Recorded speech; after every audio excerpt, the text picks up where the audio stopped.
Welcome to the world of Dai Channel. Have you ever believed in reincarnation? Some say that whether you believe it or not, it manifests daily in our lives. And the clearest evidence of this is the reincarnation system of Tibetan Lamas. A journey of rebirth full of mystery and spirituality.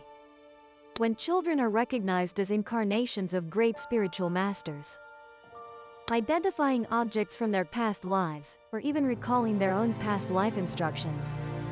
Is this truth or merely belief? Are there any scientific or spiritual proofs for this mysterious phenomenon? In this video, we will delve into the story, exploring not only the rituals and mysterious search process, but also different perspectives from science, philosophy, and history. To ask ourselves, is reincarnation just a myth or a valuable reality of our imagination? Now, let's begin right away.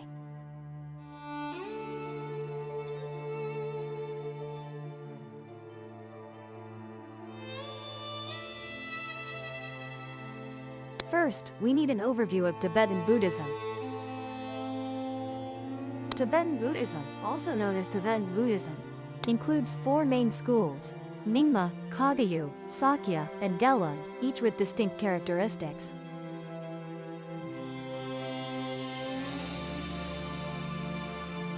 First is the Nyingma school, the oldest, introduced to Tibet in the 8th century by Guru Rinpoche. He is regarded as a great master who enlightened Tibetan Buddhism, with this school's teachings focusing on esoteric dharma, especially Dzogchen, a practice method to realize the natural purity and clarity of the mind in the present moment. The Nyingma school is characterized by combining sutra and tantra teachings, emphasizing hidden treasures in nature or mind transmissions discovered by later enlightened masters. The Nyingma school is characterized by combining sutra and tantra teachings, notable for meditation practices, tantric rituals, and spiritual cultivation to transform consciousness. Second is the Kagyu school, founded in the 11th century by Marpa the translator, who learned from Indian masters like Naropa. Later, his disciple Milarepa, a famous meditation practitioner, widely propagated this school. Teachings are transmitted from master to disciple. The school's main doctrine emphasizes meditation and direct experience over theory. There are two famous meditation methods in Kagyu: Mahamudra and the 6 yogas. Mahamudra is a meditation method to realize the nature of the mind. The 6 yogas are 6 special meditation practices to master body and mind. Practitioners are flexible in their methods, encouraged to experience rather than just study texts.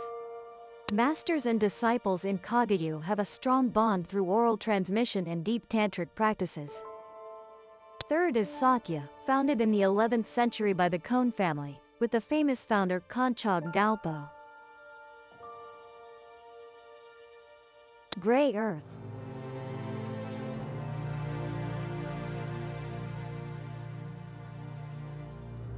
Path and fruit.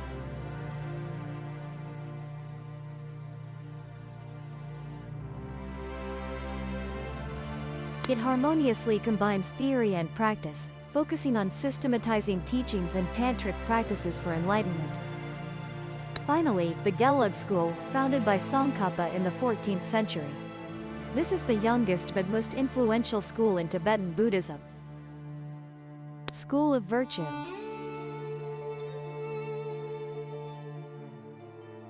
Its main doctrine focuses on Buddhist philosophy, scriptural study, and meditation based on Madhyamaka and Bodhisattva paths.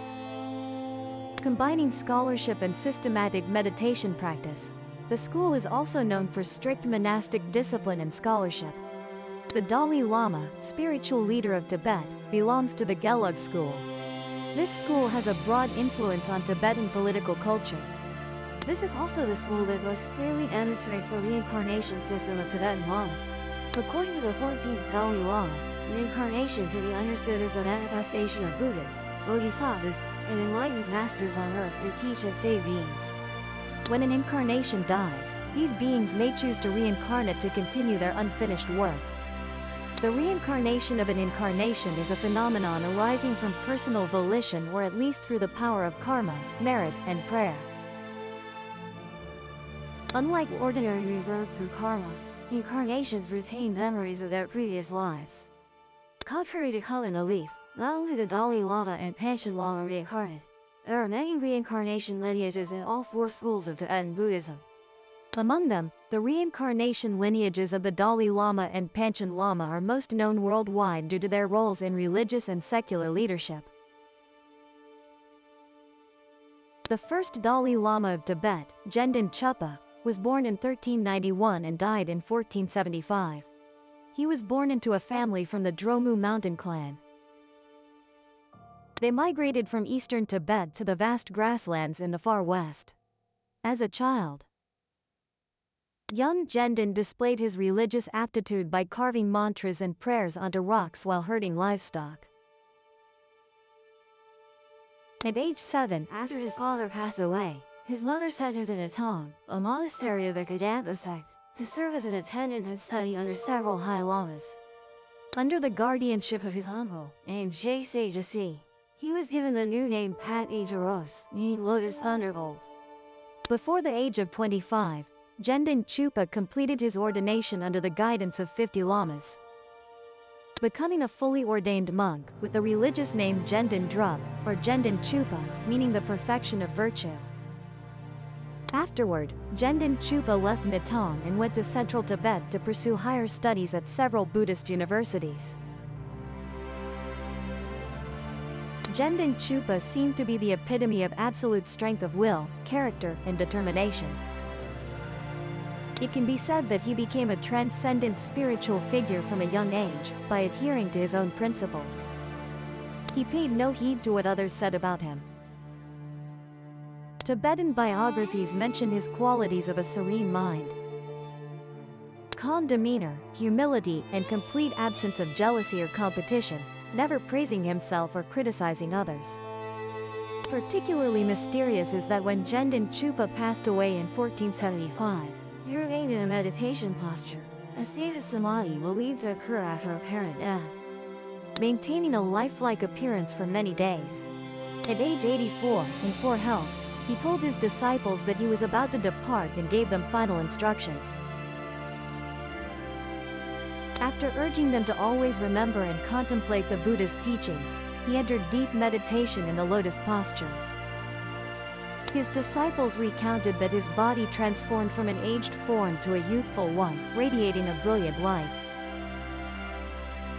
He remained in that state for 49 days, without breathing and with no heartbeat. He sat in a mysterious state between life and death, his consciousness gradually leaving his heart, and his body preserved intact through the power of meditation. Research materials on Tibetan Buddhism also state that, because this Lama vowed to be reborn after death to save sentient beings and complete what he had left unfinished. According to Master Gendon Chupa, after his physical body returns to the earthly realm, he will reincarnate through the Dalai Lamas. So that his disciples would know the day of his rebirth, the Master pointed out some of his daily belongings and wrote a special verse, to be used later for inference.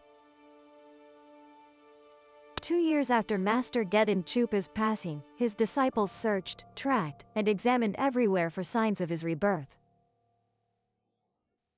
It is said that at that time, in a suburb of the capital, there was a 12-year-old boy who spoke and understood like an adult. Hearing this news, the Master's disciples went to investigate. They found the boy answering their questions very fluently. Then came the test. They placed relics of Master Gendon Chupa, mixed with items from other monks in the monastery, right in front of the boy. Then asked which items he had used in the past. The boy looked at all the items, then picked out Master Gendon Chupa's relics separately and said, "These are the things I used before." The disciples were utterly amazed. One person then gave the verse to the boy to read. Unexpectedly, at such a young age, the boy could read the entire verse and even explained the difficult passages to everyone. After confirming that this was the reincarnation of Master Gedon Chupa, the disciples brought the boy to the monastery and enthroned him as the head lama, with the title Gedon Gyatso. At the monastery, the boy was rigorously trained in doctrine, discipline, and everything required for a true lama in the future. The story of Master Gedon's reincarnation has been passed down to this day. Thus, each Dalai Lama before passing away leaves behind some relics like prayer beads, bowls, and a verse to aid in the search. Additionally, high lamas are said to receive dreams and other signs to assist. According to recorded documents, after the 13th Dalai Lama, named Gyatso, died in 1933, his embalmed body, which was facing southeast, turned its head to face northeast.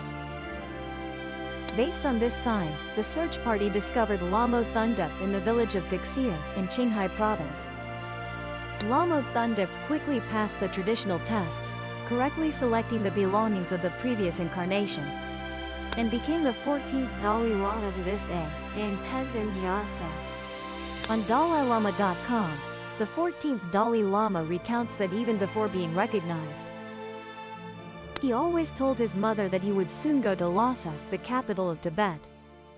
Also, according to the account, after his birth, a pair of crows often flew to perch on the roof, similar to the 1st, 7th, 8th, and 12th Dalai Lamas.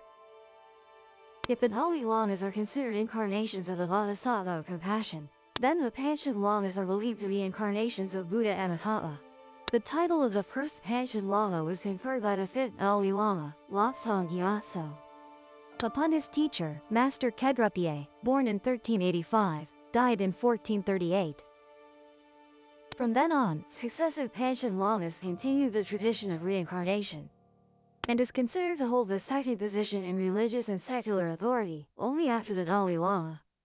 From here, the Panchen Lama also assumed a leadership role in the search process, declaring the identification of the reincarnated Dalai Lama and vice versa. Is this truly credible? Let us trace back through history to understand the essence of the issue. Nearly 1,500 years ago, in 641, Tibetan King Songtsen Gampo, who unified the Qinghai Tibet Plateau and founded the Tubo dynasty, married Princess Lanchong, the daughter of Emperor Taizong of Tang. The princess was a devout Buddhist, bringing Buddha statues and many scriptures to Tubo, contributing to the spread of Han Buddhism into this region. Later, the king also married Princess Drikuti from Nepal, a follower of Indian Buddhism. The two princesses, aged 8 and 12 respectively, brought statues of Shakyamuni Buddha and a large number of scriptures, leaving a profound impact on Buddhism in the area. Under their influence, the king also converted to Buddhism, building the Ramosh Temple and Jokhang Temple in Lhasa, and sent people to India to study, thereby creating the Tibetan script. And Buddhism began to merge with local beliefs, developing into Tibetan Buddhism, a harmonious blend of Buddhist teachings and the cultural traditions of the Plateau region. As mentioned at the beginning of the video, among the sects of Tibetan Buddhism, the Gelug sect, also known as the Yellow Hat sect, emerged late but became the most influential. The two famous living Buddhas of this sect are the Dalai Lama and the Panchen Lama. So, how is the reincarnation process of living Buddhism? First, we must discuss the history of the Gelug sect's formation. Gelug, emphasizing the strict observance of monastic discipline. Because they wear yellow hats, they are also called the Yellow sect. The founder of this sect is Master Songkhapa, whose religious name is Lobsang Gyatso. Born in 1357 into a Buddhist family in Songkha. At the age of 3, he met the 4th Karmapa of the Black Hat sect, who performed the initiation ceremony and ordained him. By the age of 7, Songkhapa was ordained at Shartsang Monastery, becoming a disciple of the then Dalai Lama, Don Grub Rinchen. At 16, he began a journey to study Buddhism across Tibet, integrating the essence of teachings from various sects, Abba Samayalankara, and excelled in Dharma debates. However, during this period, Tibetan Buddhism fell into decline, with monastic discipline neglected, monks vying for power, and the spirit of Buddhism fading. Recognizing the problem, he resolved to reform, emphasizing strict adherence to precepts and a pure lifestyle. At 36, Tsongkhapa combined the teachings of the Kagong sect with other major sects while incorporating his own insights.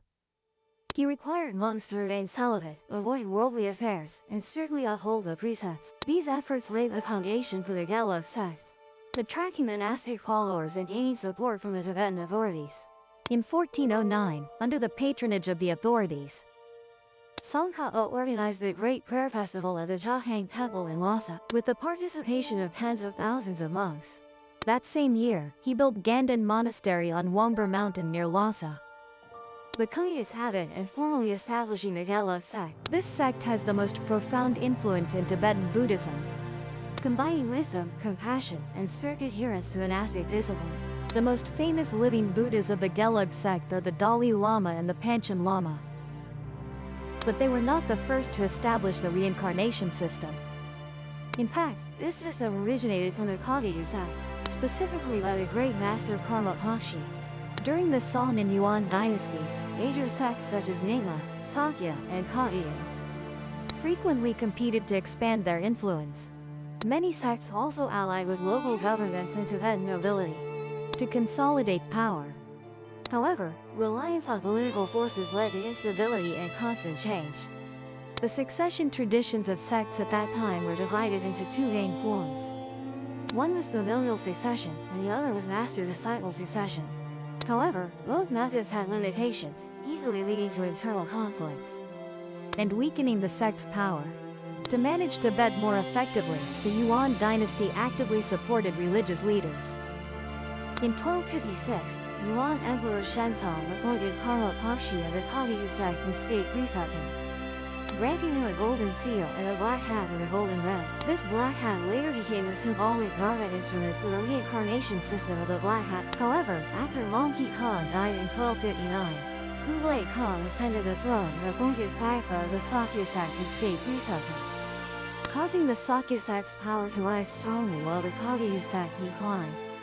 Nevertheless, the second Karmapa of the Kagyu sect realized that for a sect to survive and develop, it needed a credible leader.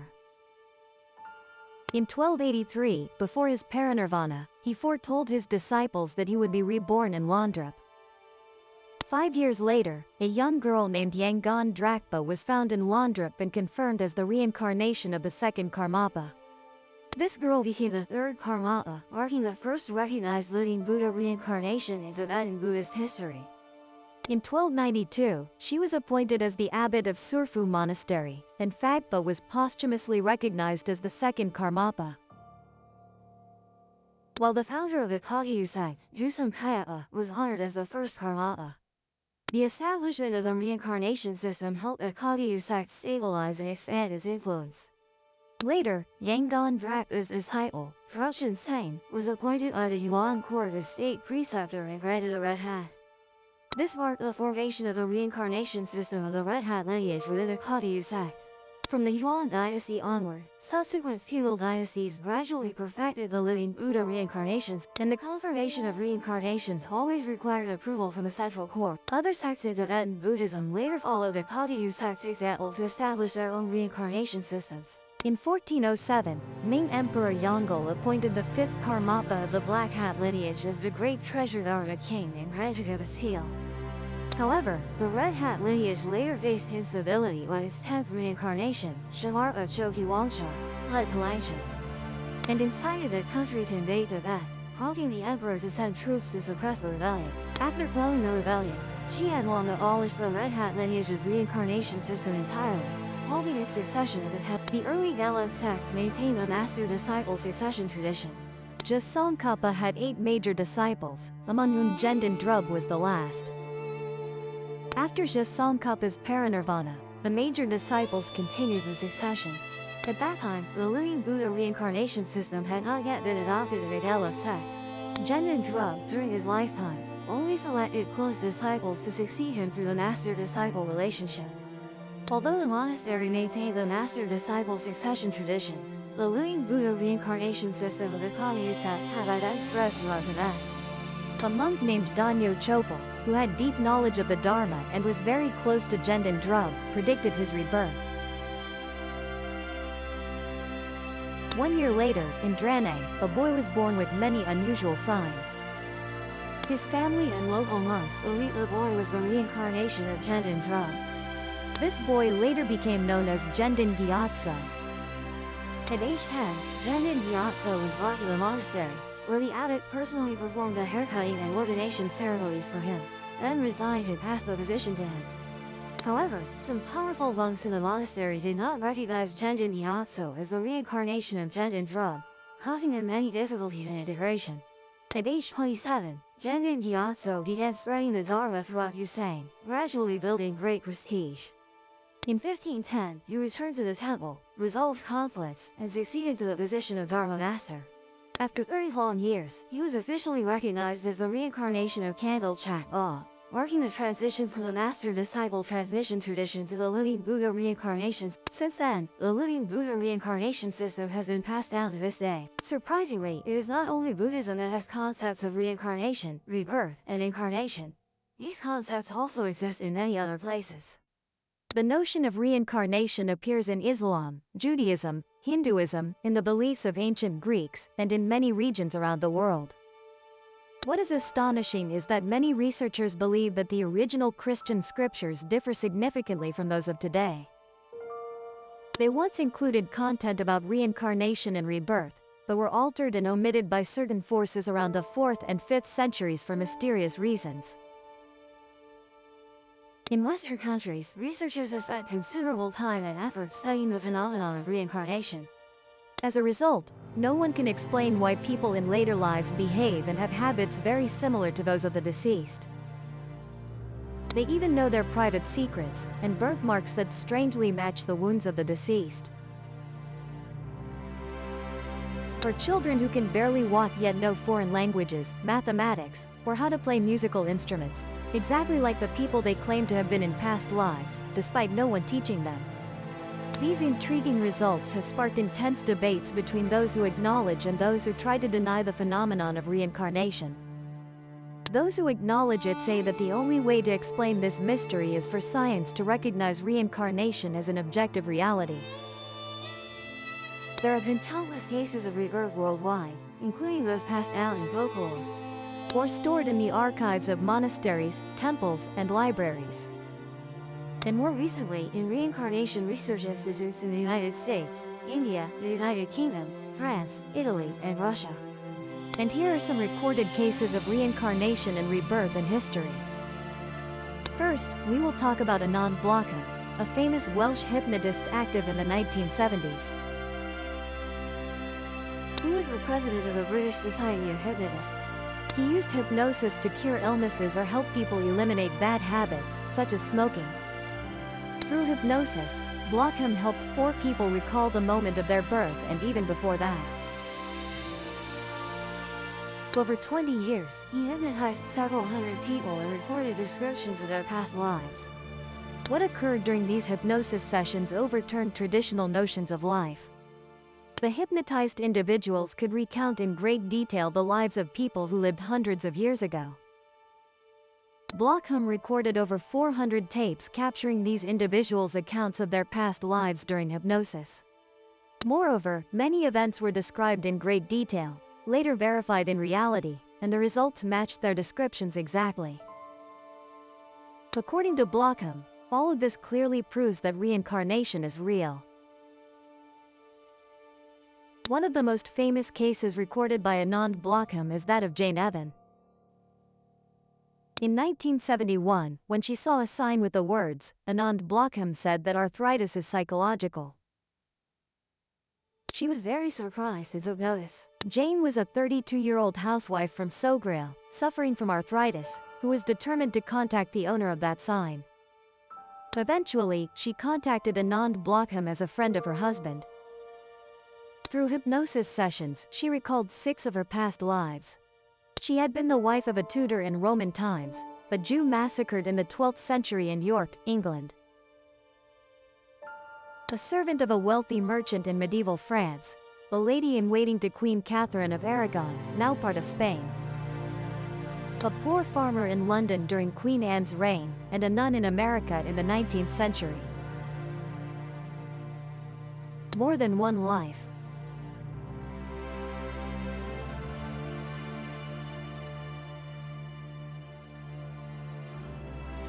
In 1975, to test the theory of reincarnation, Iverson obtained Jane's permission for Blockham to hypnotize her again.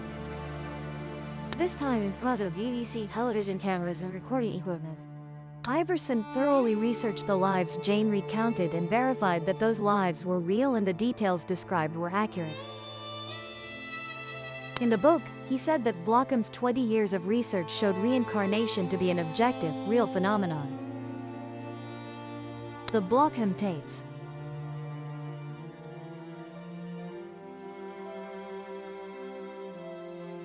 The second case is that of Chao Kun Rat Stundasan, born on October 12, 1908, in central Thailand. Commonly known as Chodi, his nephew's name was Nai Pei, and his mother was Nong Riang. As soon as he could speak, the boy claimed to be Nai Lang, his uncle who had died before he was born. Notably, he had the habit of tapping his plate exactly like his deceased uncle. He could speak and read languages that his uncle had learned during his lifetime and knew every detail of his uncle's life accurately. Later, Chodi became a monk at a temple in Bangkok and published a book about his own reincarnation journey. The third case is in Nha Thun village in northern Myanmar. The girl Martin Ion Mio was born on December 26, 1953, into a family with 3 sisters. From a young age, the girl always identified herself as a boy and often said she was a Japanese soldier who had been shot dead by the army about 100 meters from her parents' house. She was very afraid of airplanes, adamantly refused to wear girls' clothing, spoke Burmese with great difficulty, enjoyed eating and cooking Japanese-style dishes, and was always homesick for Japan. Martin Ion Mio said her previous life's family was in northern Japan. Before enlisting, she owned a small shop, but in the army, she worked as a cook. She lived alone and refused to start a family, believing she was a man and could only marry a woman. Professor Dr. Ian Stevenson from the Department of Psychiatry at the University of Virginia is one of the world's leading researchers in the field of reincarnation. He traveled the world to investigate and study reports of reincarnation, developing a rigorous verification method to exclude fraud, memory search phenomena, etc. Out of 200 suspected reincarnation cases, only 20 passed Dr. Stevenson's thorough examination process. There were 7 cases in India, 3 in Sri Lanka, 2 in Brazil, 1 in Lebanon. And 7 cases were elderly people in Alaska, USA. Here, we can take the example of a girl born in 1956 in central Sri Lanka named Gani Talaka Baduwadthana. Soon after she started speaking, she mentioned other parents, 2 older brothers, and many sisters in another place. From the details she described, her current parents found a family in a nearby town. They learned that this family had lost a son in 1954. When Gani Talaka was taken to visit them, she declared she was their lost son and accurately identified 7 members of the deceased's family. Until then, the 2 families had never met or even visited each other's towns. Skeptics may dismiss it and say reincarnation is just an illusion, while those who don't believe in reincarnation may see it as superstition and baseless. Since ancient times, Buddhism, Taoism, Judaism, Islam, and Hinduism have all taught the theory of reincarnation. They understand the connection between cause and effect. They believe a person's character in life and all their good or bad deeds are recorded. Character will be passed on to the next life, and sufferings in the next life will correspond to deeds from the previous life. The wisdom of ancient people is immeasurable. Therefore, we can only strive to live well. S topic, Dawn. Please subscribe to the Shadow_Archives channel and turn on notifications to never miss the latest videos on the channel. For now, goodbye and see you again. Subscribe to the Shadow_Archives channel to support and watch the latest videos.